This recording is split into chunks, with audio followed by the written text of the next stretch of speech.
A 10ª pior guerra da história da humanidade foi a Guerra Civil Americana. Nessa guerra morreram muitas pessoas, cerca de 850 mil pessoas morreram na guerra.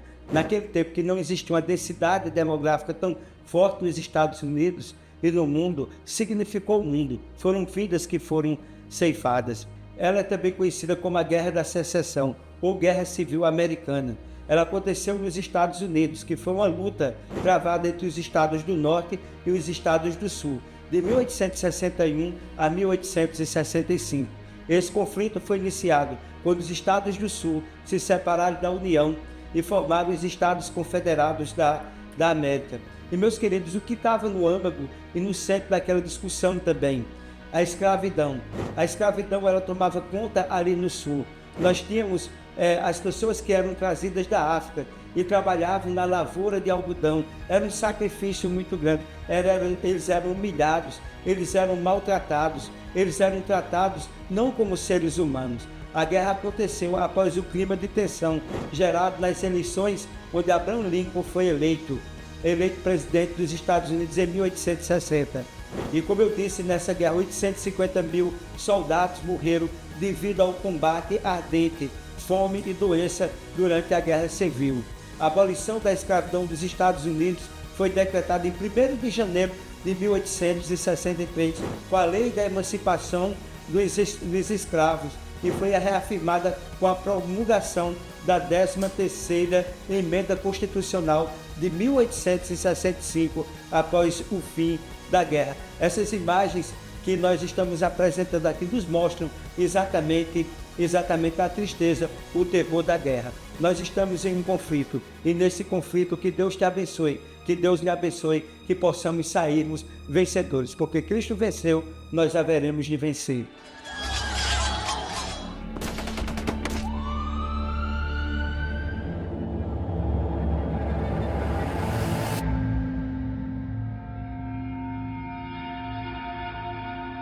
Meus queridos amigos, meus queridos irmãos, você que está em casa, mais uma vez para nós é um motivo de grande alegria estarmos juntos para a recapitulação da lição. Agora nós iremos recapitular a lição de número 3. Vem comigo na recapitulação, e ela tem como título: A luz brilha na escuridão, em meio ao grande conflito, a luz brilha no meio da escuridão. E o texto que eu gostaria de chamar para você, para que nós possamos trabalhar ele, o texto bíblico central desta lição, João capítulo 12, verso 35. Vem comigo na leitura, veja o que diz. Então Jesus lhe disse: por pouco tempo a luz estará entre vós. Caminhai enquanto tendes luz, para não vos surpreenderdes com as trevas, porque quem anda nas trevas não sabe para onde vai. Veja que texto maravilhoso, ele fala sobre a luz. Jesus disse eu sou a luz do mundo. Uma guerra é vencida ou perdida, batalha por batalha. Nesse contexto, nós estamos vivenciando o protagonismo de duas grandes guerras. A guerra entre a Rússia e a Ucrânia, uma guerra que já dura mais de um ano, uma guerra com muitas mortes, com muitas pessoas desaparecidas, com pessoas mutiladas, com pessoas que estão prejudicadas para o resto da vida, pessoas que estão desabrigadas, tanto de um lado como de outro. Numa guerra não existem vencedores, né? Numa guerra só existe perdedor, porque mesmo o lado que se diz vitorioso, também ele vai perder. Quando Satanás perdeu a batalha na perseguição, e nós estudamos na primeira lição que houve guerra do céu, ele elaborou um novo plano, né? Porque Satanás não está satisfeito, ele continua no conflito. A transigência, a mistura da verdade com a mentira, levou milhões a abraçar uma verdade adulterada e sem vida. Satanás, ele no céu, houve uma batalha. Essa batalha veio aqui para a terra. Essa batalha às vezes é física, mas a maior batalha ela é travada na mente das pessoas. E Satanás hoje ele está trabalhando esse termo, a transigência, que é a verdade misturada com a mentira. Então ele tenta fazer isso para que as pessoas comecem agora a relativizar a verdade bíblica. Nossa única salvaguarda nessa batalha é nos apegarmos a Jesus. que é o caminho, a verdade e a vida. E acima de tudo a sua santa palavra. A Bíblia diz assim: santifica-os na verdade, a tua palavra é a verdade. A palavra de Deus é a verdade, tá certo? Ela foi inspirada pelo Espírito Santo. A batalha pela verdade, né, é um dos tópicos da lição. E nesse tópico, a batalha pela verdade, nós iremos estudar dois temas importantes: a verdade versus a mentira, a transigência da igreja, e o segundo tópico, a batalha pela palavra de Deus, a segurança bíblica, o raciocínio humano e a batalha pela mente do ser humano. Então vamos agora ao primeiro tópico, que é abordado na lição, que é exatamente a batalha pela verdade. E a batalha pela verdade, ela traz o primeiro ponto: a verdade versus a mentira. E em João, no Evangelho de João, capítulo 14, verso 6, diz assim: Jesus disse: eu sou o caminho, a verdade e a vida. Ninguém vem ao Pai senão por mim. Meus queridos, Jesus é a verdade e, portanto, o Pai de toda a verdade. Tudo que é certo, tudo que é confiável, tudo que é verdadeiro, procede de Deus. E sua verdade produz vida no ser humano, em nós, na nossa vida, na nossa história, na nossa existência. Pelo contrário, Satanás, que é o pai da mentira, todo engano, toda sutileza, toda malícia, toda verdade adulterada procede dele, e sua mentira produz morte para nós. Então nós estamos no centro do grande conflito. Ou nós ficaremos do lado da verdade, ou ficaremos do lado da mentira. Em seu confronto com os inimigos, Jesus usou a Bíblia como fonte de toda a verdade, né? E por isso que Jesus, na tentação, Jesus, quando foi confrontar com Satanás, o que foi que ele disse? Está escrito. Está escrito que não pode substituir absolutamente nada. Nós não podemos relativizar, nós não podemos expressar a nossa opinião e mudar a verdade de Deus. A verdade, a Bíblia diz: a tua justiça é uma justiça eterna, e a tua palavra é a própria verdade, a tua lei é a própria verdade. Eu não posso mudar aquilo que Deus estabeleceu como algo pétreo. É preciso que nós entendamos isso. Portanto, o diabo fez de tudo e faz de tudo para destruir a Bíblia, seja escondendo-a ou distorcendo-a. E conseguiu muitas vezes na história isso, embora não completamente, mas na Idade Média, através da Igreja Romana, durante esse período conhecido como a Idade das Trevas, Satanás ele confundiu a verdade com o erro. Ele transigiu essa verdade e, infelizmente, a Bíblia foi distorcida. As pessoas foram afastadas da Bíblia Sagrada. A Bíblia Sagrada ela era de posse de uma pessoa que podia ela apenas manipular as Sagradas Escrituras.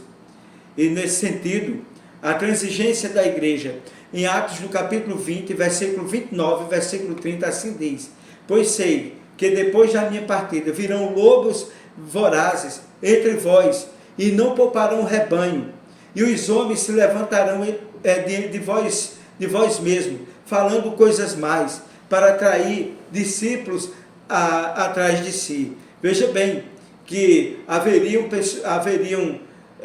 inimigos da verdade de Deus, que se levantariam, que seriam lobos destruidores, né, que não poupariam o rebanho, porque Satanás não está feliz com quem está na igreja, homens que se levantariam, né, para destruir. Ao se despedir dos anciões de Éfeso, o apóstolo Paulo falou de sua preocupação com os problemas externos e os problemas internos que eles teriam de enfrentar no futuro. Foi isso que ele colocou ali na igreja de Éfeso. E nesse sentido ele falou algumas expressões: lobos vorazes. De 64 a 311 é dito de tolerância de Sérdica. A igreja sofreu feroz perseguição a partir desse edito por parte do Império Romano. O Império Romano foi implacável. O Império Romano ele foi perseguidor. O Império Romano foi altamente intolerante com os cristãos. Eram lobos vorazes. Homens perversos. A partir do século IV, foram introduzidos na igreja homens não convertidos, que misturaram o paganismo com a verdade. Satanás: se eu não posso vencer, eu vou me juntar a eles.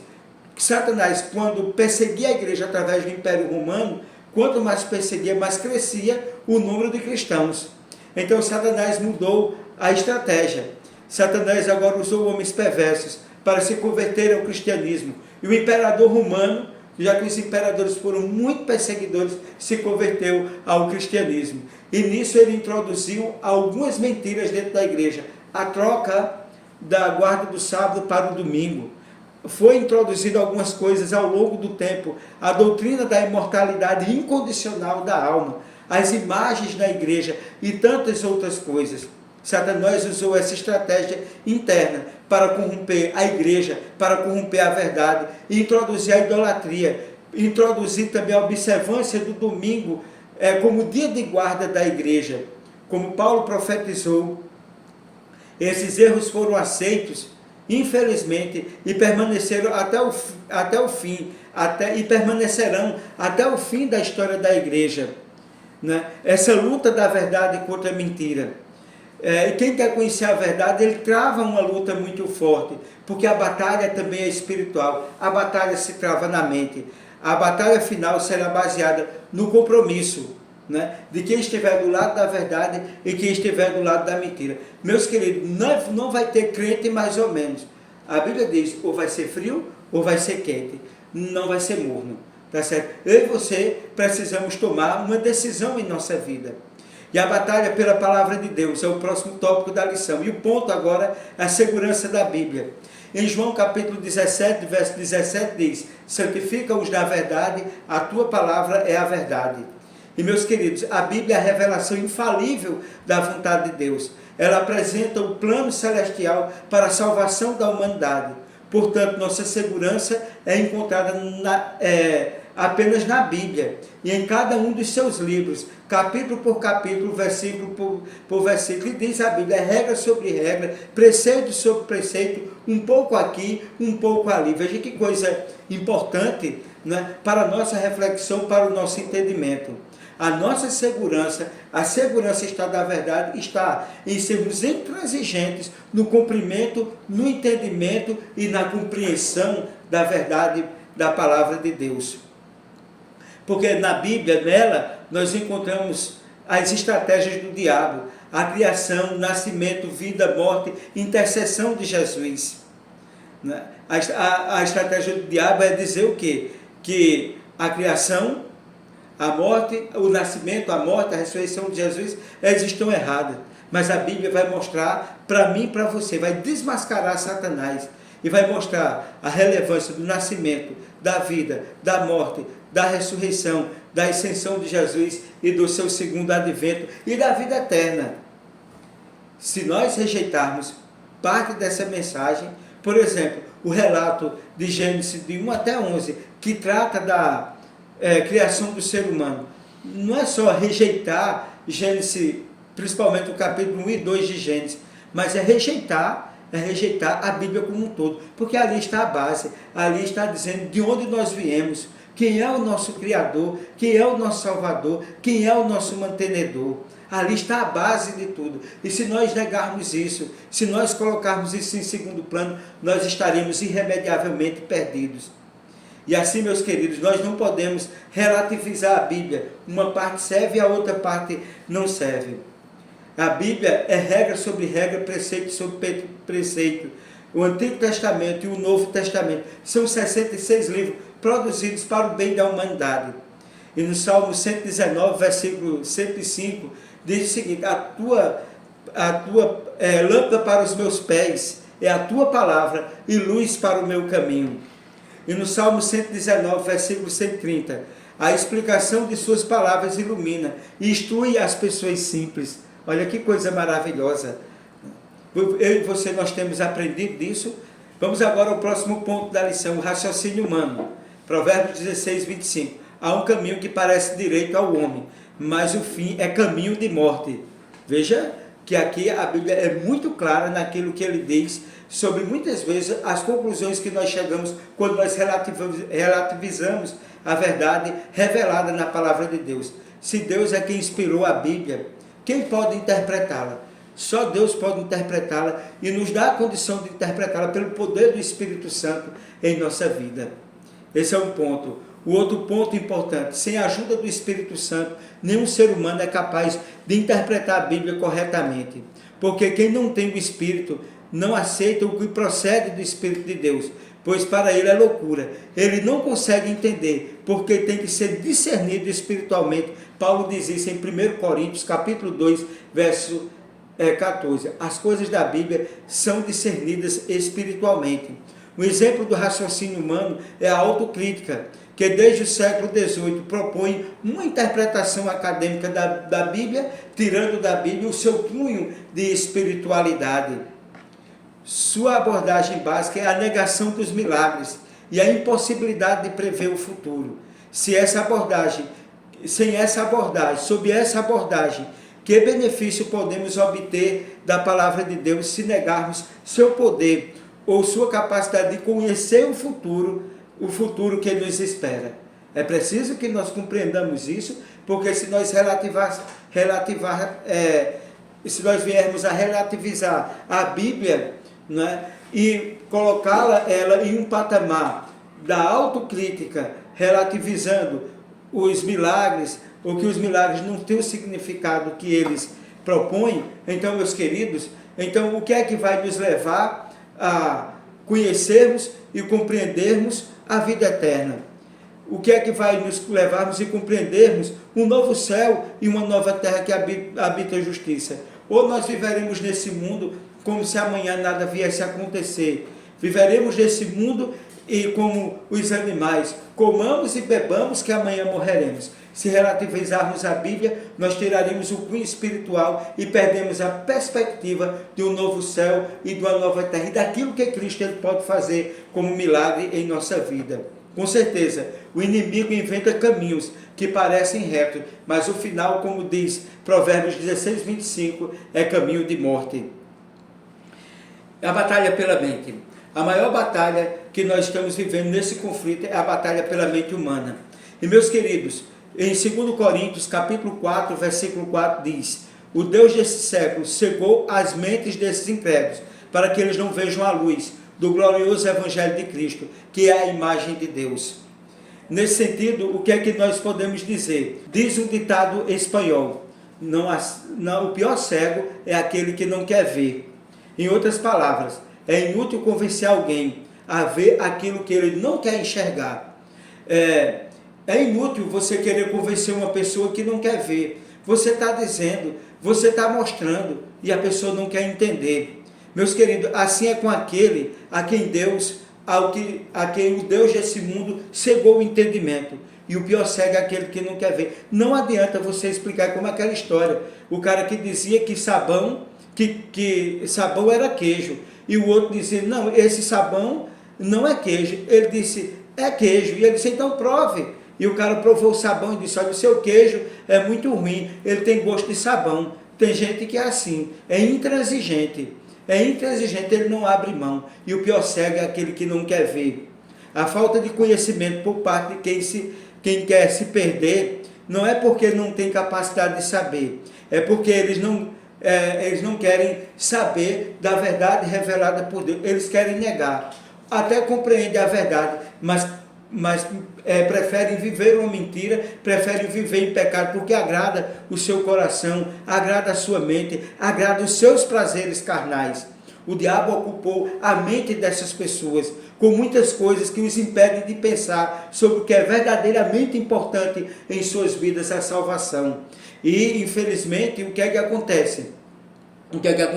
Os prazeres e as paixões desse mundo vai contaminando a vida da pessoa, até a pessoa achar que não tem nada a ver, que ele pode pecar. O que é que nós poderíamos dizer mais? Ninguém precisa ficar nesse estado, perder o sentido do que é pecado.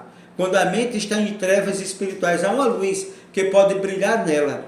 A luz de Jesus brilha nas trevas, e as trevas não prevalecem contra ela. Lá em João, parafraseando João capítulo 1, versículo 5.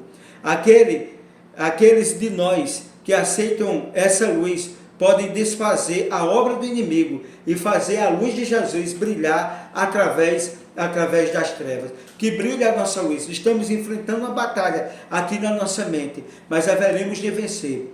Porque se Deus é por nós, quem será contra nós?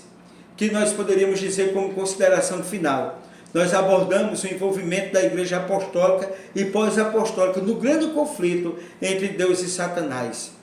Isso é importante, nós sabemos que vivemos um conflito e não existe meio termo. 4 temas são importantes e registrados aqui. Quando a Bíblia descreve o grande conflito, ela emprega expressões completamente contrastantes, como a luz e trevas, para enfatizar que Deus e seu povo não podem de maneira alguma comprometer os princípios da verdade para favorecer o erro da falsidade. Não podemos ser tentados e não podemos ser levados a isso. Segundo, desde os primeiros momentos do ministério de Jesus, na obra subsequente dos seus apóstolos, o diabo pressionou a igreja, buscando levá-la ao erro, ou no mínimo, a fazer concessões em relação a alguns pontos da verdade. E abrimos mão de desfrutarmos do sábado, porque Satanás lá atrás, através de Constantino, ele trocou a guarda do sábado para o domingo, e muitas pessoas estão relativizando isso. Terceiro ponto, comprometer a verdade equivale a trair a Deus e destruir a essência da verdade. Em última análise, esse tipo de tolerância equivale a tomar o partido de Satanás. Eu não posso comprometer a verdade, eu não posso relativizar a verdade, eu não posso destruir a essência da verdade. Em última análise, esse tipo de tolerância equivale a tomar o partido de Satanás. E o último tópico, a única maneira pela qual a igreja pode sair vitoriosa no grande conflito é permanecendo fiel à revelação divina, em Jesus Cristo e à palavra de Deus. Se Deus é por nós, que diremos, pois, acerca dessas coisas? Diz lá Romanos capítulo 8. Que diremos, pois, acerca dessas coisas? Se Deus é por nós, quem será contra nós? Então, que Deus nos abençoe, que Ele nos ajude, que nós possamos viver de maneira tal, que possa a nossa luz brilhar em meio a essas trevas, que nós possamos fazermos com que a verdade ela prevaleça sem conceder, sem fazer concessão com a mentira. Tá certo? Porque a Bíblia diz, e conhecereis a verdade, e a verdade vos libertará. Jesus disse, eu sou o caminho, a verdade e a Bíblia, e a vida. E a Bíblia diz no Salmo 119, a tua justiça é uma justiça eterna, e a tua lei é a própria verdade. Que Deus nos abençoe. Que Deus te abençoe, meu querido amigo, meu querido irmão, que nos acompanhou neste momento. Convido você a fazermos uma oração neste momento.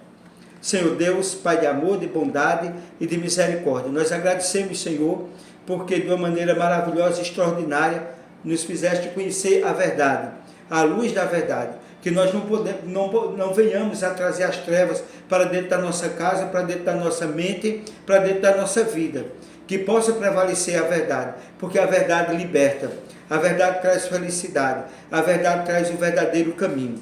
Que tu abençoe essas pessoas que nos acompanharam neste momento, em nome de Jesus. Amém.